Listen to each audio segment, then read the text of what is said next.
Sevita Bu kalian? Hadir Bu. Oke, hadir semua ya? Ya, Bu. Baiklah, sekarang kita akan masuk ke pembelajaran kita. Pembelajaran kita pada hari ini adalah kaum awam dalam gereja Katolik. Nah, sekarang Ibu menjelaskan dulu ya kaum awam itu apa. Tapi kalian udah ada belum yang tahu apa itu kaum awam? Ada yang tahu? Saya Bu. Oke, silakan Maura. Menurut saya kan Bu, kaum awam adalah umat Allah yang kudus. Sekian Bu. Umat Allah yang kudus. Yang lain? Ada lagi? Saya Bu. Oke, kita. Menurut saya kan Bu, kaum awam itu merupakan umat yang tidak ditabiskan Bu. Umat yang tidak ditabiskan. Oke, makasih Sevita. Ya Bu. Sekarang Ibu akan menjelaskan apa itu kaum awam ya. Ini pokoknya dulu. Kaum awam adalah semua orang yang beriman Kristiani, yang berkat pembaptisan telah menjadi anggota tubuh Kristus. Jadi kaum awam itu umat beriman Kristiani yang sudah dibaptiskan. Jadi kita yang sudah dibaptiskan waktu kecil, kita itulah kaum awam beriman Kristiani. Oke, sekarang kita masuk ke poin yang pertama, jati diri kaum awam dalam gereja Katolik. Nah, sekarang kita bahas ya. Jati diri. Ada yang mengetahui apa itu arti jati diri? Saya Bu, Oke, kita. menurut saya jati diri itu adalah jati diri kaum awam keterlibatannya dalam urusan duniawi Bu. Oke, yang lain? Saya Bu, Ya, Maura Teguh.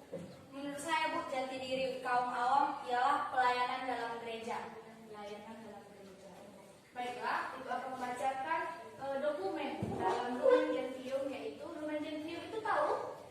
Belum. Lumen Gentium itu adalah salah satu dokumen utama dalam Konsili Vatikan kedua.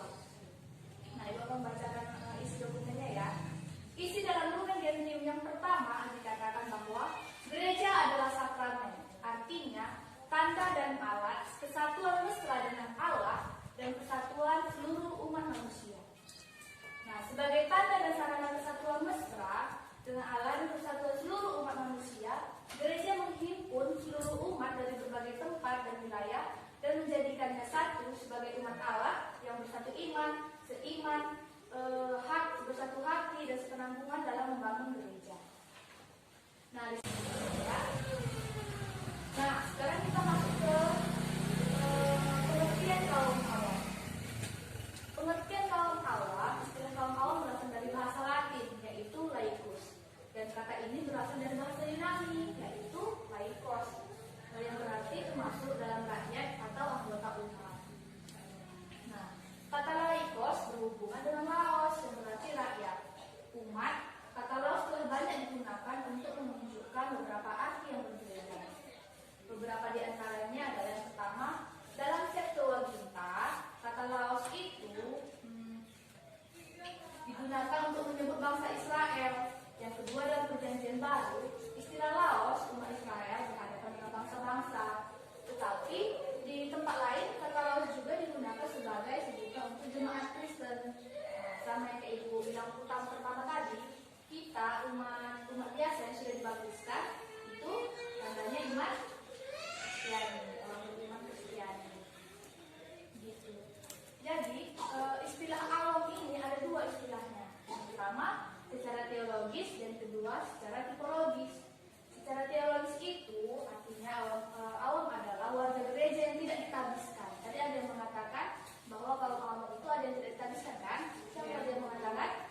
Bu Sevita kan yang mengatakan tadi. Itu dia istilah secara teologis itu yang tidak ditabiskan. Tetapi secara tipologis umat awam adalah warga gereja yang tidak ditabiskan dan dia juga bukan biarawan. Jadi secara tipologis ini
hanya di apa dia hanya mengurus kegiatan sehari-hari aja, hanya kegiatan jasmaninya aja. Dia nggak ada berhubungan dengan gereja. Kalau gereja itu ditangani oleh kaum Clareus, karena kaum Clareus dianggap suci pada saat itu. Gitu kan? Lalu Siva Candida merumuskan pemisahan antara bidang jasmani dan rohani dengan mengatakan hendaknya para awam hanya menangani perkara mereka, yaitu hal-hal jasmani, dan hendaknya para Clareus hanya mengurus perkara mereka pula, yaitu rohani gerejawi. Sama kayak Ibu bilang tadi kan? Sudah mengerti apa yang Ibu bilang tadi? Yang peran kaum awam sebelum Konsili Vatikan kedua? Sudah, Bu. Oke. Nah, pembedaan para Clareus dan kaum awam sebelum Konsili Vatikan kedua mengantar kita kepada suatu kesimpulan, yaitu bahwa realitas pelayanan di dalam gereja itu sungguh-sungguh dikuasai oleh kaum Clareus. Nah, pelayanan kaum Clareus di dalam gereja dianggap sebagai sesuatu yang suci, tadi Ibu bilang kan? Akibatnya kaum awam tidak mendapatkan tempat dalam pelayanan gereja karena kaum awam melihat berada di posisi ketidakpastian dalam gereja tersebut. Tetapi kaum awam juga memiliki keistimewaan gitu. Keistimewaannya itu sebagai orang Kristiani, sebagai kaum awam ini, pertama-tama tidak terletak pada kehebatan prestasi manusiawi, melainkan karena kaum awam mengakui kekuasaan Roh Kudus. Kedatipun kaum awam lahir karena dosa, tetapi berkat baptis mereka diperkenankan mengambil bagian dalam hidup Bapa, Putra, dan Roh Kudus. Oke, gitu ya. Sekarang kita masuk ke peran kaum awam dalam Gereja Katolik pasca Konsili Vatikan kedua. Jadi dalam Konsili Vatikan kedua ini, Konsili Vatikan kedua benar-benar menghadirkan suatu perubahan di dalam gereja sama sekali. Jadi setelah Konsili Vatikan kedua ini dicetuskan, banyak perubahan yang ditimbulkan oleh Konsili Vatikan yang kedua. Jadi aku mau tanya sekarang, ada yang mengetahui peran kaum awam dalam gereja pasca Konsili Vatikan kedua? Saya Bu, ya Maura. Pada Konsili Vatikan kedua, tugas pelayanan dilakukan oleh kaum Clareus dan kaum awam, Bu. Oh, berarti dalam Konsili Vatikan kedua itu kaum Clareus dan kaum awam bisa dilakukan bersama-sama dulu ya. Oke, yang lain? Saya Bu, Ya, kita. kaum awam diwajibkan melakukan pelayanan dalam gereja, Bu. Kaum awam diwajibkan melakukan pelayanan gereja. Iya, benar. Karena dalam Konsili Vatikan kedua ini mengubah wajah gereja yang cenderung tertutup pada dirinya, tidak mengakui eksistensi agama-agama lain. Gitu. Jadi kan sebelum Konsili Vatikan kedua ini dicetuskan, gereja kita, gereja Katolik kita hanya menutup diri. Gitu. Dia nggak percaya sama agama-agama lain. Kalau mau agama Islam, mau agama apapun itu dia tidak percaya karena dia menutup diri. Gitu. Menutup diri. Jadi keberadaan agama-agama lain itu tidak benar dianggap dia. Dia mengakui kalau agama-agama lain itu tidak benar gitu. Dia bersifat egosentris, egois. Dia hanya memikirkan gerejanya sendiri. Dia tidak memikirkan gereja orang lain gitu.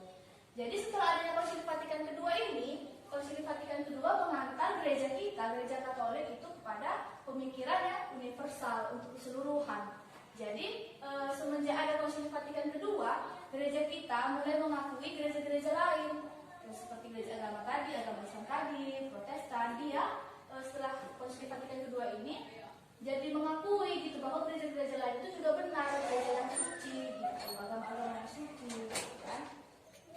Jadi undangan Konsili Vatikan kedua ini mengundang bahwa untuk merubah wajah gereja tidak hanya berorientasi pada kesadaran untuk melepaskan dari sikap egosentrismenya, tetapi juga bahwa Konsili Vatikan kedua betul-betul membawa pembaharuan atau perubahan dalam berbagai bidang kehidupan manusia.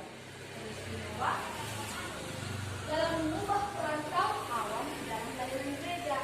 Yang selama ini kan pelayanan gereja hanya dilakukan oleh kaum Clareus, kaum yang tertabis, kaum yang suci. Tetapi setelah Konsili Vatikan kedua itu sudah dilakukan kaum Clareus dan kaum awam biasa gitu. Jadi pelayanan dan tanggung jawab hidup gereja tidak semata-mata hanya diletakkan pada kaum Clareus, melainkan juga kaum awam memiliki peran di mana kaum awam itu dapat mengambil bagian dalam perutusan gereja untuk memelihara iman umat, gitu kan? Sebelum lebih lagi, Konsili Vatikan II menyatakan bahwa para awam adalah orang Kristiani yang bertugas menjaga tata tertib dunia di dalam berbagai sektor, misalnya sektor politik, budaya, seni, perusahaan, perdagangan, dan lain-lain. Jadi kaum awam ini dia yang menangani semua sektor itu. Sudah bisa kaum awam biasa yang menangani bidangnya gitu, nggak hanya jasmani aja gitu, rohani pun dia juga bisa menangani itu setelah Konsili Vatikan II diputuskan.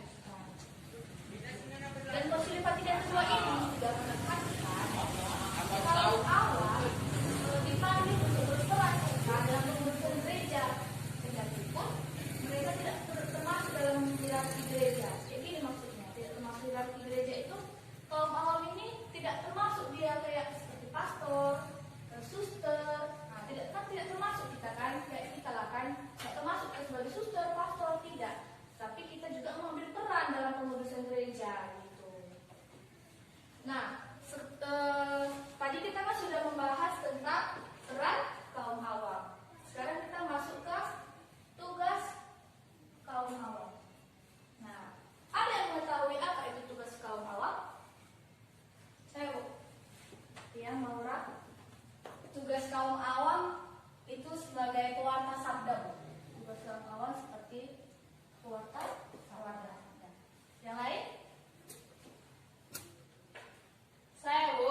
Ya, Dika. Tugas kaum awam itu, Bu, untuk mencari kerajaan Allah, Bu. Mencari Kerajaan Allah, Bu. Menurut kamu kerajaan Allah yang seperti apa? Ada yang bisa bantu? Siapa tadi yang bilang gereja? Gereja. Gereja, Bu.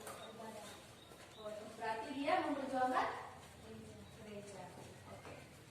Tugas kaum awam itu secara khusus ialah menerangi dan menata semua ikhwal duniawi yang sangat erat berhubungan dengan mereka. Ada yang tahu ikhwal? Ikhwal itu seperti kejadian, peristiwa, itu adalah ikhwal. Nah, jadi tugas kaum awam itu menerangi dan menata semua peristiwa yang ada di dunia. Dia yang menerangi semua, gitu. Dia yang memperbaiki ada masalah-masalah. Kitalah yang bertugas untuk memperbaiki kesalahan-kesalahan yang ada di dunia. Kita yang menerangi peristiwa itu. Nah, sesuai yang dimaksud dengan Kristus, pujian bagi pencipta dan penyelamat melalui panggilan kaum awam dalam sifatnya yang pas. Kaum awam mengingatkan para iman, kaum rohaniawan dan rohaniwati betapa pentingnya mengolah dan memperbaiki duniawi yang fana ini, gitu, dalam rencana proses penyelamatan Allah. Nah, menurut Konsili Vatikan yang kedua, kaum awam menjalankan tugas perutusannya dengan mengambil bagian dalam tugas Kristus sebagai iman, nabi, raja. Dengan mengambil bagian di atas di dalam tugas Kristus, kaum awam menjalankan perannya dalam perutusan seluruh umat Allah di dalam gereja dan di dalam dunia. Melalui jabatan sebagai iman, kaum awam bertindak sebagai pengantara antara Allah dan manusia untuk menyatukan Allah dan manusia, membawa Allah kepada manusia dan manusia kepada Allah. Jadi dia timbal balik antara manusia dan Allah. Jadi antara manusia dan Allah itu menyatukan iman. Tindakan keimamatan Kristus, keimamatan Kristus dijalankan oleh kaum awam menekankan suatu pelayanan murni, bahwa pelayanan itu merupakan pelayanan yang sungguh-sungguh diprakarsai oleh Kristus sendiri dalam diri kaum awam. Dengan kata lain, kaum awam dalam menjalankan tugasnya sebagai pelayanan jemaat, pertama-tama tidak bertindak atas kekuatannya sendiri, melainkan karena Kristuslah yang pertama-tama bertindak dan berkarya dalam diri mereka. Jadi kita sebagai umat awam, kita tidak bertindak atas diri kita sendiri. Udah ada terlebih dahulu Kristus yang bertindak dan berkarya di dalam diri kita. Setelah Kristus berkarya dan bertindak dalam diri kita, barulah kita bertindak kemudian. Jadi fungsi kenabian kaum awam perantara Allah untuk menyampaikan kabar. Jadi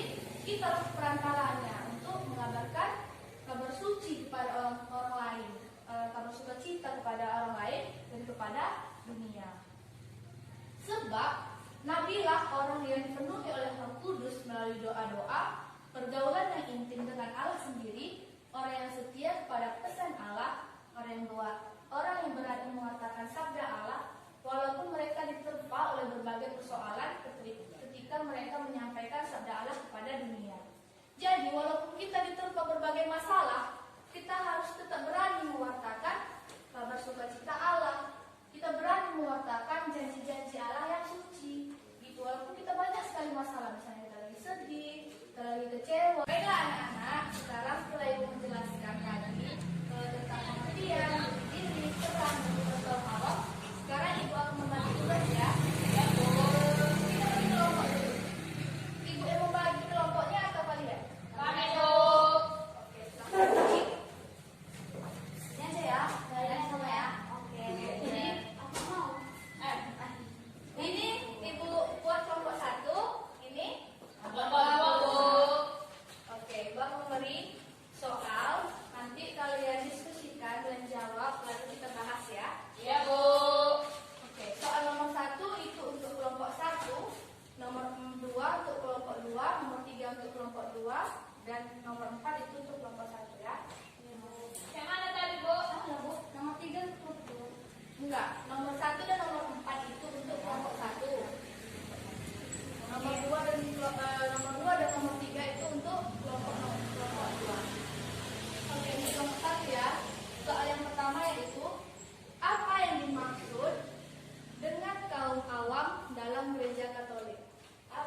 bertugas memimpin dan melayani dan mempersatukan. Ya. Biarawan-biarawati bertugas mengarahkan umat kepada dunia yang akan datang. Awam bertugas merasul dalam tata dunia. Itu Bu. Kaum awam merasuk dalam tata dunia. Ya Bu. Oke, jawaban nomor 3. Nomor 2. Oke, Nora. Pertanyaannya, apa peran kaum awam dalam hidup menggereja? Menurut kelompok kami, Bu, peran kaum awam dalam hidup menggereja adalah mewartakan sabda Allah dan memelihara iman umat. Kaum awam dipanggil untuk berperan serta dalam menguduskan dunia dan meresapi berbagai urusan duniawi dengan semangat Kristus. Jadi dengan jawaban yang tadi kita sudah mengetahui apa tugas kita ya, Bu, yaitu mewartakan sabda Allah. Itu intinya, mewartakan sabda Allah yang dijelaskan tadi. Oke, soal nomor 4, siapa berani jawab? Saya, Bu. Oke, kita lagi. Soalnya yaitu kaum awam. Apa arti kaum awam dalam gereja Katolik? Menurut kelompok kami kan Bu, kaum awam itu orang yang beriman dalam Kristiani karena berkat pembaptisan setelah menjadi anggota tubuh Kristus Bu. Oke, berarti setelah dia dibaptis, dia disebut kaum awam karena dia sudah dibaptiskan. Oke, jadi kan kita sudah mengetahui, sudah paham lah ya kan apa yang Ibu jelaskan tadi. Nah, sekarang Ibu akan menyimpulkan pembelajaran kita pada hari ini ya. Kesimpulannya yaitu gereja mau tidak mau berada di dalam dunia ini semakin ditegaskan dalam Lumen Gentium 40 Konsili Vatikan kedua menyatakan bahwa gereja sudah ada di dunia ini, dihimpun dari manusia, yaitu anggota masyarakat, yang dipanggil untuk membentuk di dalam sejarah umat manusia itu sendiri keluarga putra putri Allah yang senantiasa harus diperluas sampai kedatangan Tuhan. Nah, untuk itu tugas pengembangan gereja di dunia tidak hanya diletakkan pada kaum Pareus saja, tetapi juga diletakkan pada kaum awam sebagai umat Allah yang dikuduskan berkat sakramen pembaptisan yang mereka terima. Jadi setelah kita menerima sakramen baptis, kita sudah masuk dalam kaum umat Allah, kaum awam umat Allah.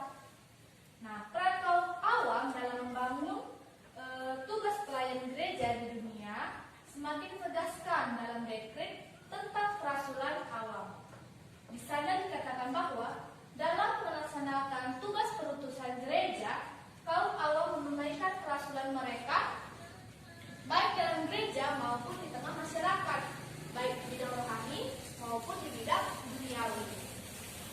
Nah, pernyataan Konsili Vatikan yang kedua menyatakan bahwa kaum awam mengembangkan tugas pelayanan gereja dalam sifatnya yang khas duniawi. Itu berarti bahwa peran kaum awam dalam pelayanan gereja diwarnai oleh pengalaman konkret mereka di dalam dunia. Itu di tengah dunia, pengalaman kita yang ada di tengah dunia ini. Dan justru karena pengalaman konkret inilah keterlibatan mereka dalam segala urusan gerejawi sangat penting bagi gereja agar gereja dapat memahami dan menghayati hakikatnya sendiri. Itulah kesimpulan yang dapat kita ambil dari pembelajaran